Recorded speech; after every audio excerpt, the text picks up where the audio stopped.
नमस्कार दोस्तों, स्वागत है आप सभी लोगों का एक बार फिर से। सोमवार का जो दिन होता है ये खास करके भगवान भोलेनाथ को समर्पित है, बाबा भोले को समर्पित है। भगवान भोलेनाथ को भोले भंडारी कहे जाते हैं।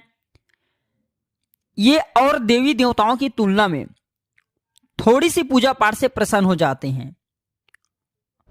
और दोस्तों, इसी के साथ शिव पुराण में भी ये बताए गए हैं कि अगर भगवान शंकर को कुछ इस प्रकार की चीजों को चढ़ाया जाए तो बहुत ही जल्दी प्रसन्न होते हैं और साधक के सभी प्रकार के मनोरथ को पूर्ण करते हैं। अगर इसे सोमवार के दिन प्रदोष काल के समय अर्थात संध्या के समय में कुछ ऐसे वस्तु इस वीडियो में बताऊंगा जिसे आप चढ़ा देंगे या फिर प्रातः काल के समय में, सुबह के समय में चढ़ा देते हैं तो बिल्कुल ही आपकी जो मनोकामना हो वह मनोकामना पूर्ण हो जाएगा। संदेह बिल्कुल ही नहीं है। शिव पुराण में लिखे मैं जानकारी बताऊंगा। देखिए, शिवलिंग पर अक्सर जल और बेलपत्र हम सब चढ़ाते हैं, लेकिन इसके अलावा भी बहुत कुछ ऐसे चीज हैं जो कि शिवलिंग पर अर्पित किए जाते हैं जिससे भगवान शंकर तत्काल प्रसन्न होते हैं। इसमें देरी नहीं लगाते और साधक की जो भी मुरादें हैं, जो भी विशेष प्रकार की मनोकामना है, उस मनोकामना को भी पूर्ण करते हैं। तो शिवलिंग पर क्या चढ़ाने से कौन सी फल की प्राप्ति होता है इस वीडियो में जानते हैं। सर्वप्रथम जानते हैं कि हम सब प्राय जो है भगवान शंकर को जल अभिषेक करते हैं। तो जल चढ़ाने से क्या होते हैं? अगर कोई व्यक्ति भगवान शंकर को जल चढ़ा दे सच्चे मन के साथ, पूरे विश्वास के साथ, सोमवार का दिन प्रातः काल या शाम के समय में, तो इससे भगवान शंकर जी के खूब सारा आशीर्वाद प्राप्त होता है चढ़ाते ही। और ऐसा माना जाता है भगवान शंकर के शिवलिंग पर जल अर्पित करने से, जल चढ़ाने से शरीर में किसी भी प्रकार के जहर पदार्थ अगर है वह समाप्त हो जाते हैं। शरीर में अगर पित्त दोष बढ़ा हो वह भी दूर हो जाते हैं।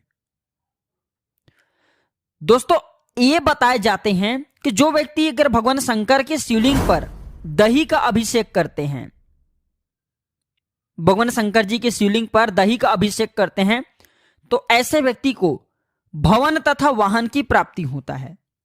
क्योंकि मैं वीडियो के पहले ही बताया हूं कि भगवान शंकर पे कौन सी चीज चढ़ाने से कौन सी फल की प्राप्ति होता है। तो इस वीडियो को आपको ध्यान से देखना है, ध्यान से सुनना है। इससे पहले सभी लोगों को कहना चाहूंगा, अगर आप भी भगवान शंकर जी के परम भक्त हैं, भगवान शंकर जी के भक्त हैं, तो कमेंट बॉक्स में ओम नमः शिवाय जरूर लिखना और इस वीडियो को लाइक कर चैनल को सब्सक्राइब जरूर करना।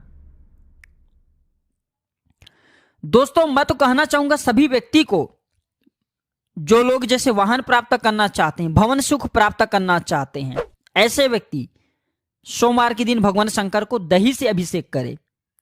आपके सभी प्रकार के जो अपने सुविधा सोच करके रखें कि वाहन सुविधा मिले, भवन की सुविधा मिले, बिल्कुल ही प्राप्त होगा। बहुत से लोग लक्ष्मी प्राप्त करना चाहते हैं। लक्ष्मी का मतलब होता है श्री, श्री अर्थात धन। तो धन प्राप्ति करने के लिए भगवान शंकर को क्या चढ़ाना चाहिए, किस चीज का अभिषेक करना चाहिए? तो शिव पुराण में स्पष्ट लिखे हैं कि अगर कोई व्यक्ति गन्ने के रस से भगवान शंकर का अभिषेक करते हैं तो ऐसे व्यक्ति को लक्ष्मी की प्राप्ति होता है। लक्ष्मी अर्थात श्री, अब को अपार धन की प्राप्ति होता है। और ये कम से कम आपको 5 सोमवार करना है, या फिर अगर महाशिवरात्रि के दिन कर दे तो फिर सोने पे सुहागे हैं।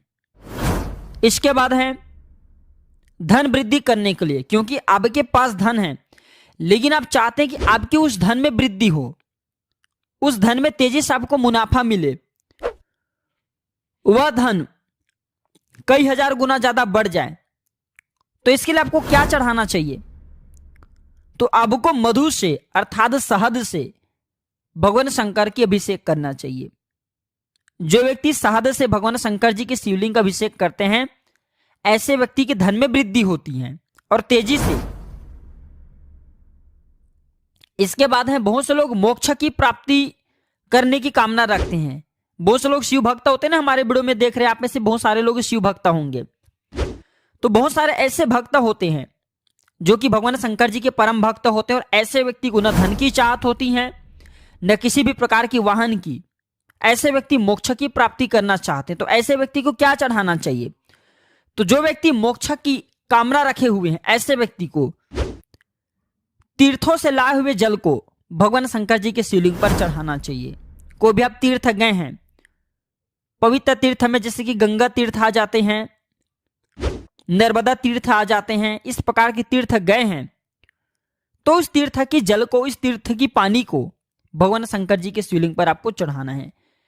बिल्कुल ही मृत्यु उपरांत आपको भगवान शंकर जी के ही धाम की प्राप्ति होगा, मोक्ष की प्राप्ति होगा।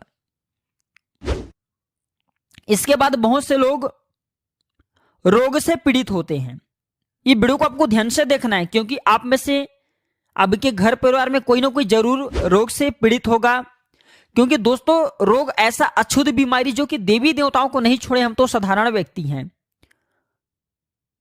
तो रोग से जो व्यक्ति छुटकारा पाना चाहते हैं, ऐसे व्यक्ति क्या करे? तो ऐसे व्यक्ति जल में इत्र मिला करके, सादे साफ पानी में सादे जल में इत्र मिला करके भगवान शंकर का अभिषेक करे। केवल 5 सोमवार करना। वैसे तो एक सोमवार में ही आपको जो आपके रोग हो वह रोग ठीक हो जाएंगे, लेकिन 5 सोमवार तक करना जरूरी होता है, तो बड़े से बड़े रोग मिट जाते हैं। आप में से अधिकतर लोग पूछते हैं कि गुरुजी, अगर भगवान शंकर जी के शिवलिंग को दूध से अभिषेक किया जाए तो क्या प्राप्त होगा? तो आपको ध्यान से सुनना है। जो व्यक्ति पुत्र की प्राप्ति करने की चाह रखते हैं, ध्यान से सुनिएगा, जो व्यक्ति पुत्र की प्राप्ति की चाह रखते हैं, ऐसे व्यक्ति को सोमवार के दिन या फिर महाशिवरात्रि के दिन भगवान शंकर जी को दूध से अभिषेक कराना चाहिए। या आप चाहें तो प्रतिदिन स्नान करने के बाद 1 महीने तक लगातार दूध से भगवान शंकर जी के शिवलिंग पर अभिषेक करें। आपको सुयोग्य पुत्र की प्राप्ति होगा। अगर प्रमेह रोग हैं तो प्रमेह रोग भी दूर हो जाते हैं और अपार शांति की प्राप्ति होता है। और एक बात बता दूं, दूध से 1 महीने तक भगवान शंकर जी के शिवलिंग पर अभिषेक करने से कोई भी मनोकामना अधूरी नहीं रहती। चाहे जो भी मनोकामना हो, वह मनोकामना शीघ्र पूर्ण होता है। इसके बाद गंगा जल से अभिषेक करने पर क्या फायदा मिलते हैं? तो अगर कोई व्यक्ति सच्चे मन से भगवान शंकर जी के शिवलिंग पर गंगा जल से अभिषेक करे तो ज्वर ठीक हो जाते हैं। जो पुराने ज्वर हैं, चाहे कैसा भी ज्वर हो, वह ज्वर ठीक हो जाते हैं। और जो व्यक्ति दूध शर्करा मिश्रित, दूध और शर्करा ये दोनों को मिश्रित अगर करके अभिषेक करे शिवलिंग पर, तो सद्बुद्धि की प्राप्ति होता है। अगर शिवलिंग पर घी से अभिषेक किया जाए तो वंश में विस्तार होता है। जो लोग वंश में विस्तार करना चाहते हैं, ऐसे व्यक्ति उपाय जरूर करे। सरसों के तेल से अगर शिवलिंग पर अभिषेक किया जाए तो रोग तथा शत्रु का नाश होता है। आप में से बहुत सारे ऐसे लोग होंगे जिनके ज्ञात एवं अज्ञात दोनों प्रकार के शत्रु हुए होंगे। इस प्रकार के शत्रु बहुत ही में नुकसान पहुंचाते हैं। तो सरसों के तेल से अभिषेक करने पर रोग तथा शत्रु का ये नाश करने का काम करते हैं। और अगर शुद्ध शहद से भगवान शंकर जी के शिवलिंग का अभिषेक किया जाए तो कैसा भी पाप हो वह पाप मिट जाते हैं। ये थे अभिषेक करने वाला चीज। अब आइए मैं आप लोगों को चढ़ाने का चीज बता दूं। तो शिवलिंग पर कच्चे चावल चढ़ाने से धन संपत्ति की प्राप्ति होती है। तिल चढ़ाने से समस्त पापों का नाश होता है। शिवलिंग पर जौ चढ़ाने से लंबी समय से चल रही परेशानी दूर होते हैं। गेहूं चढ़ाने से सुयोग्य पुत्र की प्राप्ति होता है। इसके बाद दोस्तों, अगर कोई व्यक्ति आंकड़े के फूल शिवलिंग पर चढ़ाए तो संसारिक बाधाओं से मुक्ति मिलती है, मोक्ष की प्राप्ति होती है। शिवलिंग पर समी के पेड़ के पत्ते चढ़ाने से सभी तरह के दुखों से मुक्ति मिलती है। तो ये थी शिवलिंग पर चढ़ाए जाने वाले कुछ विशेष सामग्री। दोस्तों, यह जानकारी कैसा लगे मैं कमेंट सेक्शन में जरूर बताना। और हाँ, कमेंट बॉक्स में ओम नमः शिवाय जरूर लिखना। और इस वीडियो को लाइक कर चैनल को सब्सक्राइब जरूर करना। इसे अपने दोस्तों यारों में आगे जरूर शेयर करना, ताकि उन्हें भी इस प्रकार की जानकारी प्राप्त हो सकता है। आपकी एक शेयर किसी के लिए अमृत जैसा हो जाए, किसी की जिंदगी को बर्बाद होने से बचा ले। तो दोस्तों, आज की जानकारी पर समाप्त करता हूं। वीडियो देखने के लिए धन्यवाद। नमस्कार।